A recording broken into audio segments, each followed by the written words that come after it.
actually we turn to statistics and also we have and part of my talk is just about the macroeconomic effects in 1979, the effect of the crisis. And okay, let's go with that. Okay, let's go with that. Next step, we give some theoretical approach to statistics and how what is statistics and how it influences the economy of the country. So, as you know that we have previously explained this, so we know these issues. So, say as the Norway application. Yes, Dr. Fredriksen, if you can talk about the Norway example, Norway experience, it will be much more adequate. Yeah, actually, I'm expert on international economics.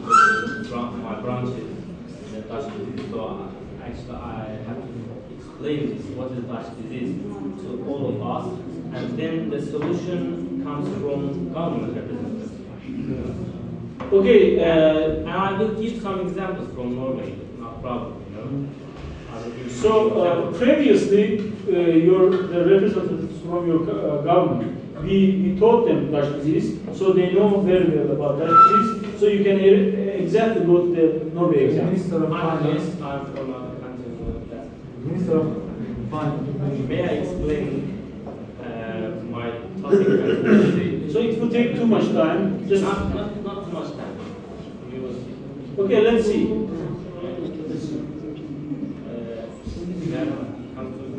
So you are going to explain that? Yeah. Okay, let's see what he's going to do. We have this one. So Dutch disease, what's the term? It comes from Holland, the Netherlands, which in 1959 they discovered the gas resource and then tried to. But we know all this stuff. Yeah. All of us know that. Just give us something new. Share something new. Yeah. As you see, there are three kinds of symptoms of Dutch disease. There's a movement effect, spending effect, and their exchange rate application. And what happened to this in Norway? I will try to explain this one. Okay. So we know that resource movement effect, this is the labor and capital movement from manufacturing and agriculture to energy sector, to clean sector. And that happened very little in Norway, because as we said in the 1960s, they discovered new resources, new reserves of gas, oil, and with the United Kingdom, and started to sell it. And boom started. Then the capital flows to government, to the state budget. And we said that this also will spending effect, according to spending effect, the inflation will go up. Why? Because non-tradables, we know that the income, when income goes up, the people try to buy more goods and services. Let's say, especially non-tradables, the price of non-tradables will go up, so inflation will happen.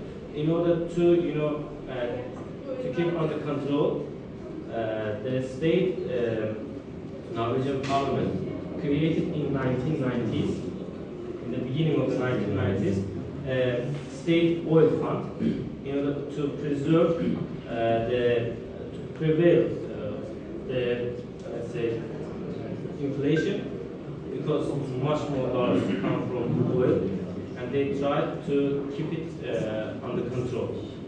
To do so, as I said, they established oil fund, and then. So, excuse me, Kamran Barzadeh is asking the question. He says that oil food, how the oil food is going to control inflation? Because, as we said, if all the money comes from export, if it's used by the people, this is very spent by the to the people, it will be a catastrophic issue for the state. Inflation will go up, unemployment. So, in order to keep it, they just collected this money and not to use, mainly not to give people, and they just invested in foreign countries. Okay, and Samir Heyderli asks you one more question. Thank you, Samir. Samir says that, what about real exchange rate appreciation in Norway? So, Guys, please.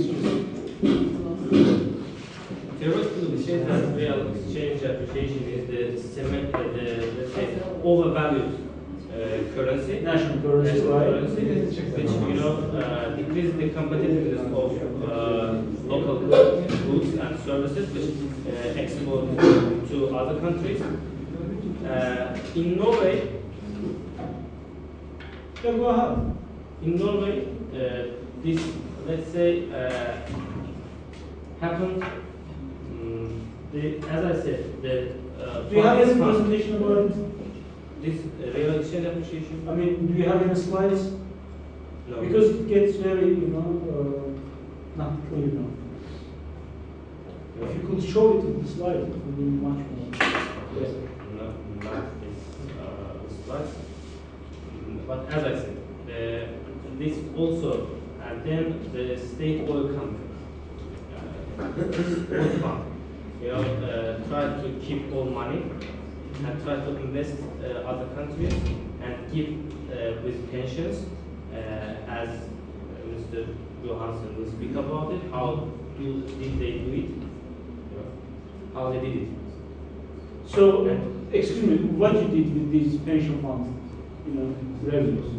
Pension funds are actually created in the 90s because, as we see that many countries, such as exporters, come from this business, they didn't do any alternative regulations in order to keep the economy in the country. So what you did, as a Norway, what was your policy implications? What you in do? the 1990s, created the oil fund, then in 2006 we combined it with the pension fund. The main purpose is creating, we created as a fiscal policy in order to make it maybe support long-term arrangement of the oil revenue.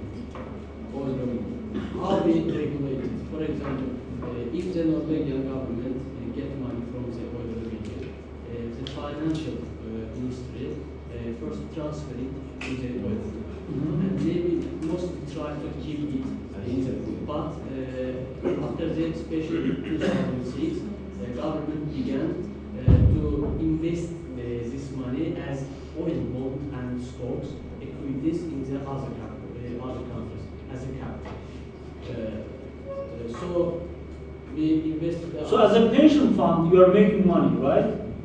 You are making money. You use the oil revenues, you go and you make investment in the national markets, and then you make money. Do you understand? So far it's okay. But Taleb Bayramov asks the fiscal policy and the pension fund relationship.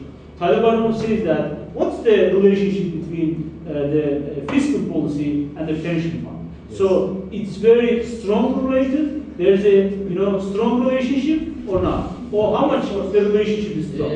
Thank you, Taleb Bayramov. The pension fund keeps much money from the oil revenue. It's they took it into two purposes. Firstly, sometimes they use it to benefit of the old population, and most of them save for the future generation.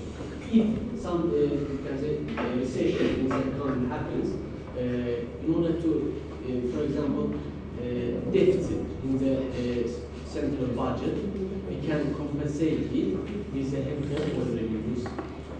So, come to our next one. Do you think that it is adequate way? They say that if we have elderly people, they are aging people, aging population, and if we have a deficit in the fiscal policy on the Ministry of Finance side, we are going to use the oil fund revenue to eliminate these deficits. Do you think it's healthy? It's adequate decision? Excuse me? But you work on the same board. I'm expert from Okay, so what's your conclusion? My conclusion is the Dutch disease political effect in Norway. You know, when they created oil fund, the people think that the government will not give the money to them, and dissatisfaction of it. What happened? Before this oil fund, the people, you know, in the government, the confidence was 77%. But in 1990s, it decreased very sharply and decreased up to 0.59. But after 2001, the pension fund, you know, merged with the oil fund, and people get much more money than 1990s. Then the satisfaction, you know, decreased, and the percentage of confidence went up. Okay, let me ask you a question to Minister of Finance. Mrs. Johnson? Yeah, what's your presentation about? Firstly, I want to start my presentation to special point the important facts which you are interested in. Important factors, excuse me? Which you are interested in. Okay, let's keep going. As our Prime Minister or experts mentioned that our country is the largest exporter of oil and gas in Europe, and the event which happened in the North Sea, because I mean the pump of oil and gas revenues, that may cause the more implementations in the world. Of course, this event brought us the biggest challenges. But as a Prime Minister of the Finance, I'm accepting that the most countries get the great challenges. For example, after the findings of the large profitable oil and gas fields in the early 1970s, Norway also gained from the international specialization. But however, many countries have experienced that transforming rich resource endowments into the lasting provision is indeed complicated situation. As Minister of Finance, we accept it. But expressions like the paradox of plenty, resource course, as we all know as the Dutch disease term, just come to describing the situation. Maybe it's just describe the development in countries that fail to do so. As our country is the big challenges, it also brings such kind of problems, like the diagnosis of the Dutch disease. But all of our representatives and you confirm my ideas that, as I think, the natural resources turn out to be more curse rather than blessing in that term. So for the Norway, you think that natural resource revenues are curse more than the blessing? But after, as the Minister of Finance will implement such kind of models that to rescue us from that situation. Especially, I will talk about these models. Two kinds of models, especially after the 2009 Just a second, excuse me. Okay. Leyla Hasanova, Mrs. Hasanova, she's going to ask you a question, and she says that, you know, you mentioned about paradox of plenty. Yes. So what does this paradox of plenty mean? Paradox of plenty, it's the other name of the Dutch disease. As you always know, it's the term known as the Dutch disease. But we can replace this term as the paradox of plenty or as a rescue of resource. But it's not the official name, but it's sometimes we come across this word in the economy. I think you never heard. Okay, to give a, thank you very much for your compliment. I think, you know, there's a resource curse is an umbrella term. Resource curse is the umbrella term. And beneath these umbrella terms, there are other terms. For example, oil price volatility, Dutch disease, maybe corruption, maybe others, all are included in the resource curves. And Dutch disease is one of these resource curves. So please don't mix that. Maybe the Dutch disease is something that's generally given to them, but resource curves, it's not officially recognized that the Dutch disease is similar called. So please let's conclude. Okay. I want to talk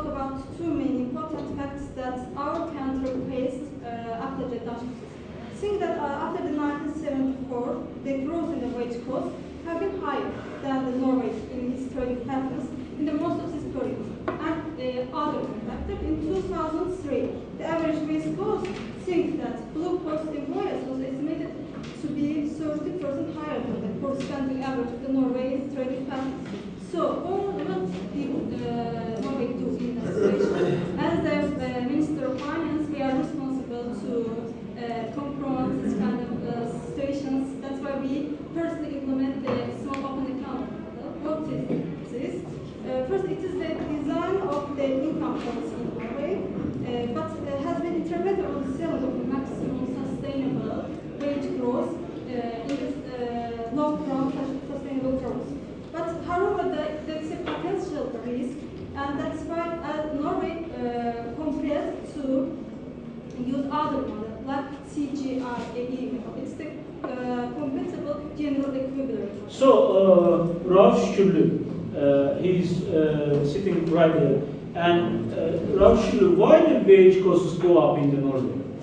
Okay, I can answer this question. That wage costs increased because of the after the oil palm, the oil sector started to specialize, and the money which comes from the oil started to gather in one hand. Special non-trade sector started not to improve. Special for the think that blue oil employers average is increased because of they are interested in that sector, because they know that in that sector they get much more money. That's why. Okay, sir, I think you want to conclude. The oil course. The oil course is not so suitable for the world. It's only because conservatives explain what's in the church. For example, when they are nearly since the 1970s, 400 billion oil revenue. That got on the Norway. But the condition of the people is not changed.